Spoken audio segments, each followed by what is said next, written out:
கையில் செய்ய இன்னைக்கு எப்சி எப்படி இப்போ நடக்கும் பார்ப்போம். இன்னைக்கு எப்சில் என்ன காட்டுறாங்கன்னா, எழிலுக்கு ஹாஸ்பிட்டலில் ட்ரீட்மெண்ட் நடந்துகிட்டு இருக்கு.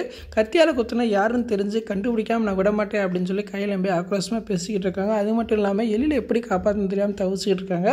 அந்நேரம் ஒரு வயசான பாட்டி வராங்க. அவங்க சொல்கிறாங்க, உன் புருஷனை காப்பாற்றினா அதுக்கு ஒரே வழி தான் இருக்குது. நான் சொல்கிற கோயிலுக்கு போ, அங்கே போய் நீ பிரார்த்தனை செஞ்சேன்னா நிச்சயமாக உன் புருஷன் படைச்சிடுவா அப்படின்னு சொல்கிறாங்க. இதுக்காக நான் என்ன வேணால் செய்ய தயாராக இருக்கேன்னு சொல்லி வேகமாக அவசரமாக அந்த கோயிலுக்கு போகிறாங்க.